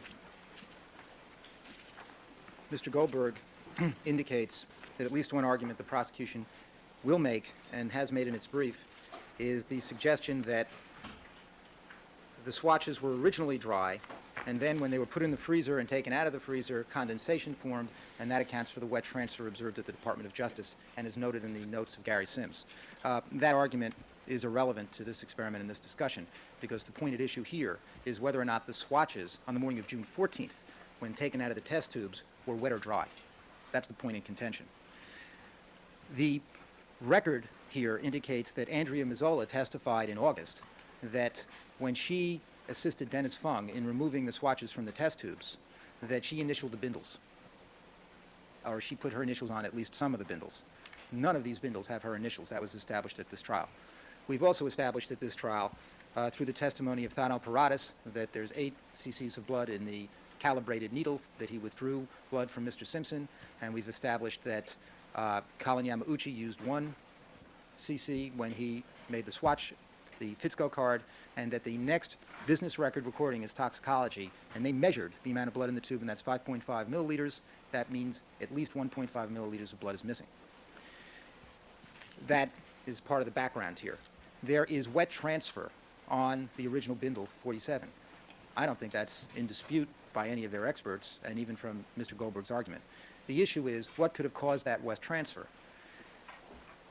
We think that it's self-evident that, frankly, if you put swatches in a test tube in this fashion, they should dry overnight. It's the testimony of Dennis Fung and Andrea Mazzola that these swatches were in fact dry.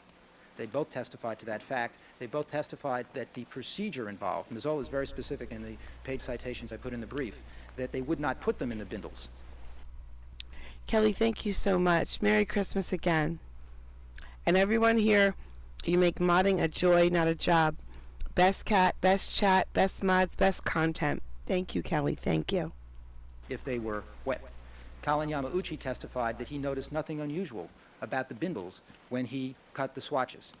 He further testified that with respect to another item, he did note when he did his drawings whether or not swatches were stuck together. In fact, I know the court recalls from our split hearing that there was one set in particular where he noted the swatches were stuck together. So it seems to me that the record, as far as swatches sticking together or swatch sandwiches, presumptively, based on the testimony, if there were swatches sticking together, they would be noted, and it was noted in the instance where it occurred.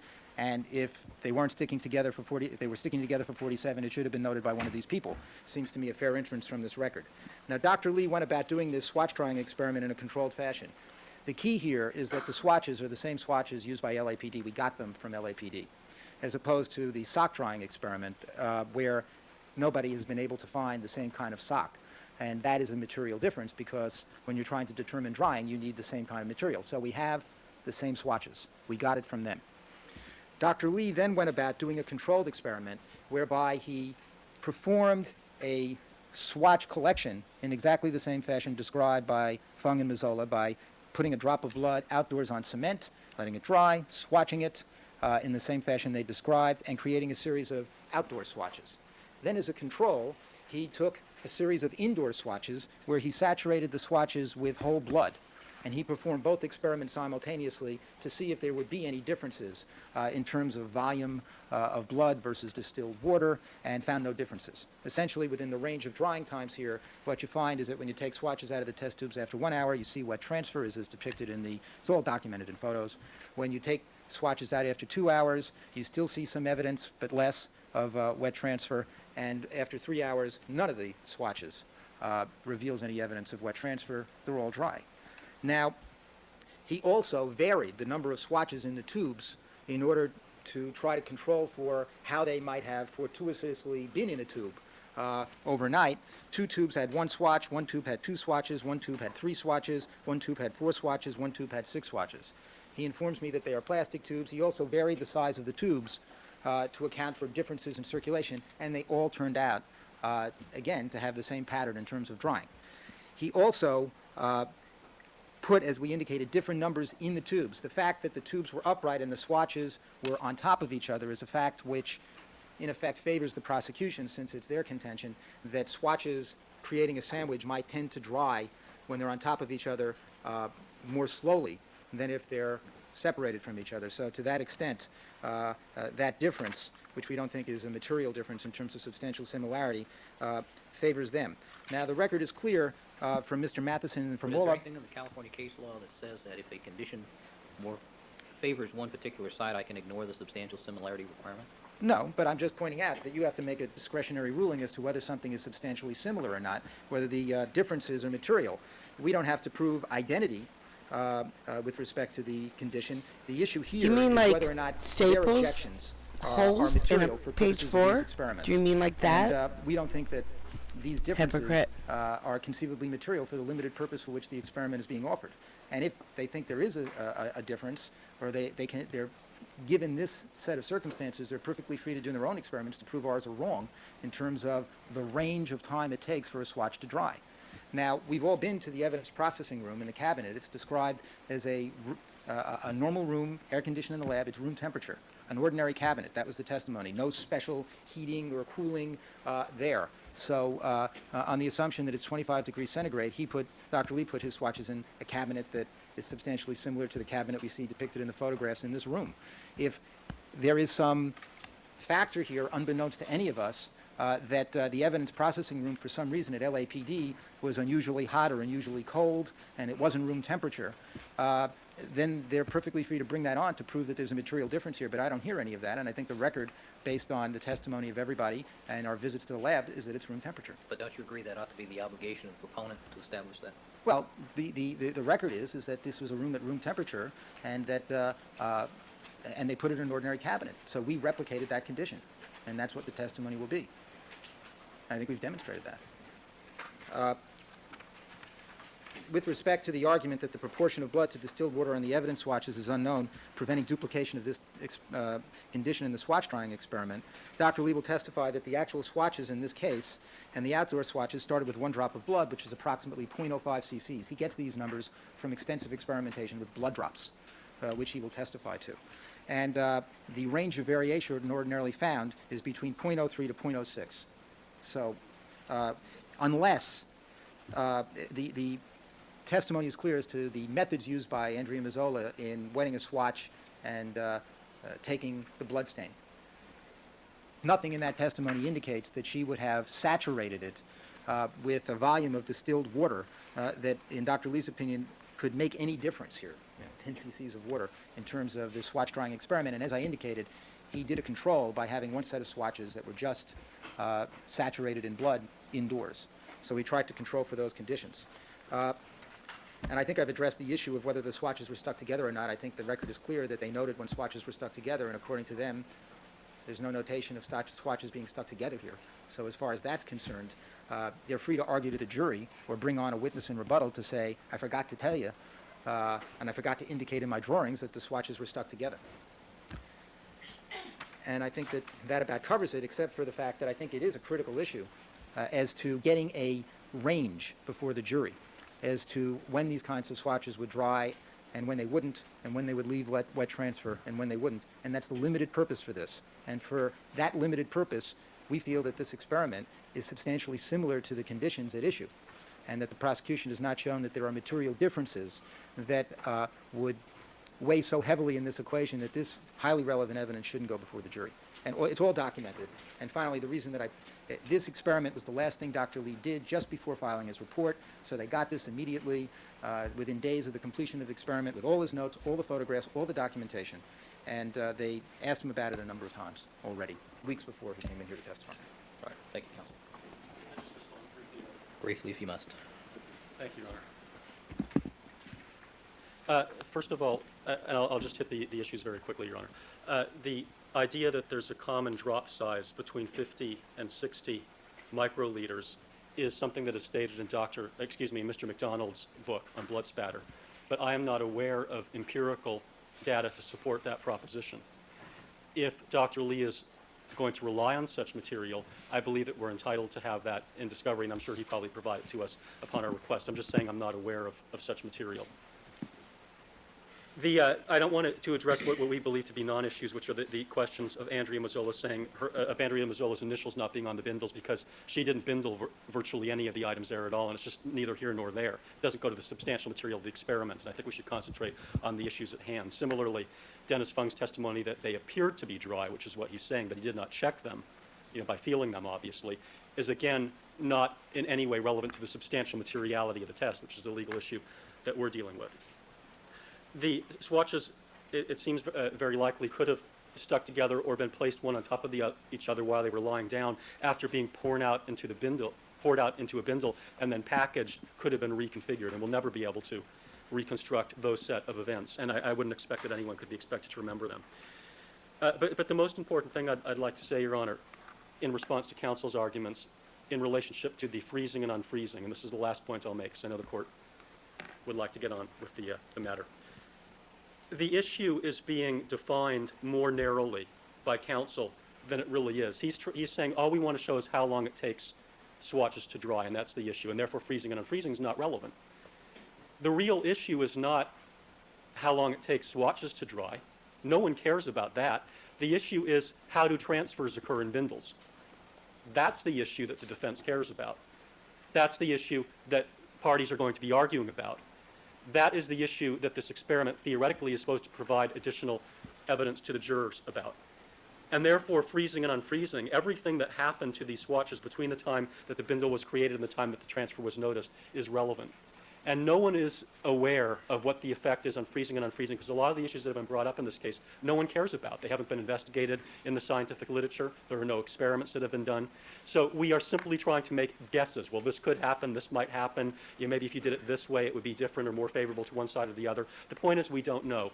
And this experiment doesn't tell us because it doesn't replicate substantially the material circumstances with respect to these items. All right, thank you, counsel.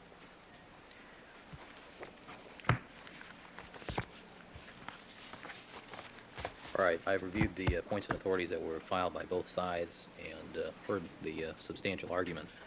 The issue before the court is whether or not the conditions of the experiment as offered substantially replicate the conditions of the swatch drying that was accomplished in this case. The court is aware from having reviewed the boards that the defense is going to offer photographs of the swatch bindles that are going to indicate some staining within, which is going to indicate that that the swatches were in fact wet at some point in time while they were within those bindles, and the defense can prove that by those photographs. I'm concerned that the temperature has not been documented and established, that the humidity, which would have an impact on the drying time, has not been documented or established, that we have not determined the blood or liquid content of these swatches, nor the particular drop size. I'm also concerned about the upright nature of the test tubes, given for all the humor about the sandwich problem, it is an issue that I'm not clear on. I therefore find that there is insubstantial similarity and the objection will be sustained. All right, let's have the jury.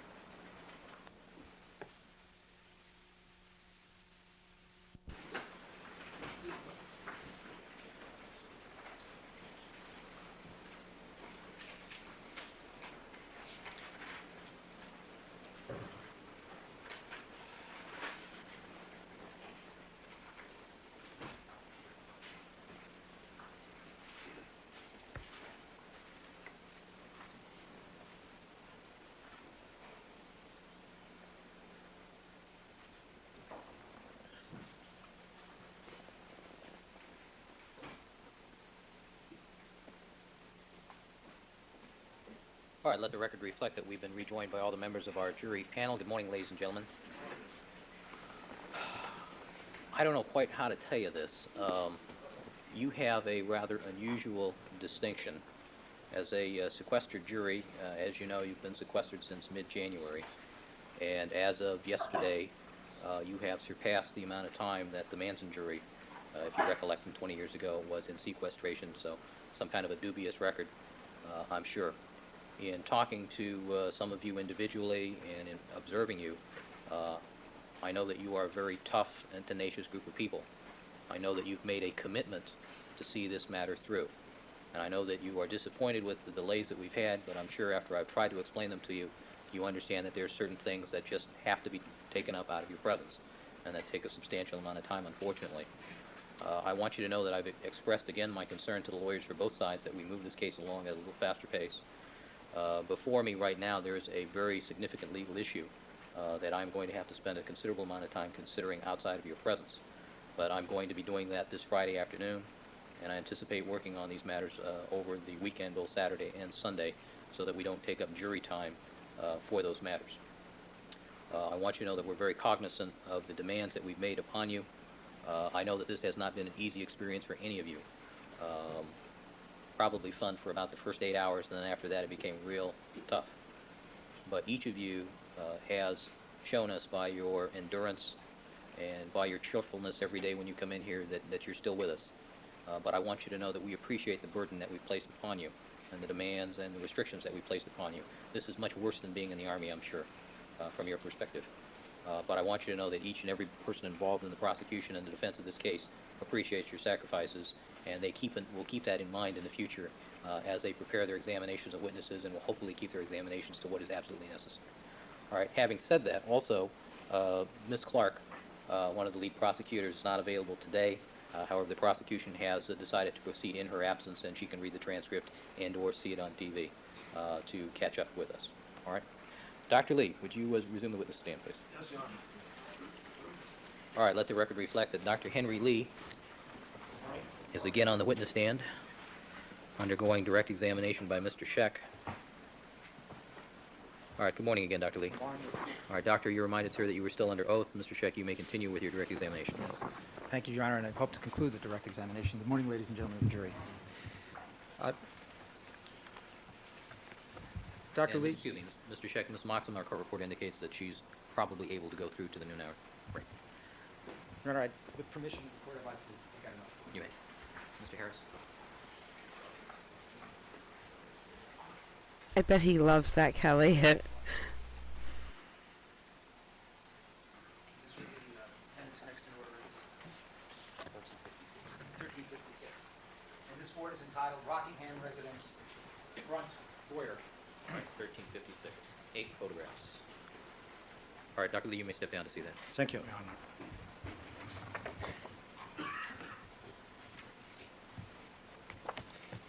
Dr. Lee, were these photographs taken on the June 25th visit that you previously have described to us at Mr. Simpson's home? Yes. All right. And could you please, starting with the photograph on the upper left-hand corner of 1356 entitled Front Entrance, describe for us what is shown on this board? In June 25th, 1994, afternoon, approximately 4 o'clock, I took this photograph. Shows a overall view of this front entrance door. Enter the residence. Dr. Lee, at that time, did you perform any presumptive tests on the doorknobs and lock mechanisms and light switches in this area? Yes, sir. What did you do and what were the results? I did a chemical presumptive test, generally referred orthology test, which will react with heat or any peroxidase. A colorless reagent will turn to a blue color. If that turn to blue, indicates certain result. If no reaction did not turn blue, means absence of blood. What were the results of your test? Did you test anything on the doorknobs here? I test both outside, inside, doorknob, door hinge, all the area, the light switches, and all this area, metal surface, the door side.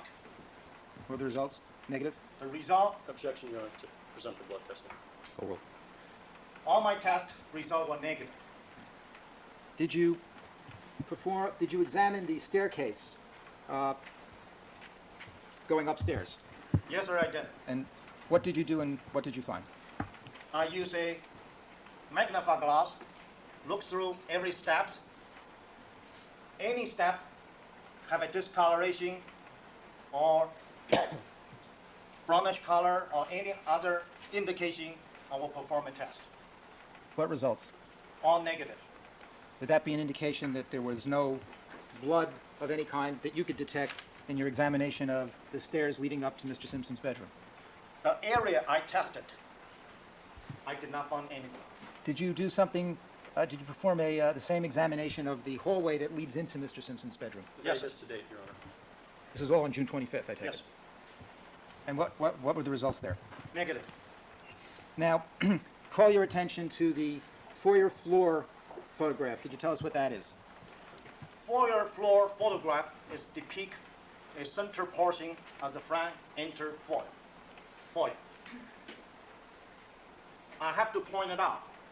This is not the imperfection of the floorboard. It's a photograph provided to me by Mr. Shapiro. That's an original photograph was taken by LAPD. I used that photograph to locate the floorboard. Floorboard have different number of bit or some type of like nail type of object, so I can identify this area. So I was subsequently able to locate the area LAPD tested. Now, this is, if one gets No, we'll go back to the being bored tomorrow. We made it 2 hours today, guys. Thank you so much for coming out. It's time to get ready for Christmas. It's time for me to go to sleep. I mean, get ready for Christmas. Same difference. I appreciate you guys coming out. Thank you so much. Try to stay relaxed today. Tomorrow will be over before we know it. All right? I'll see you again tomorrow. Bye, guys.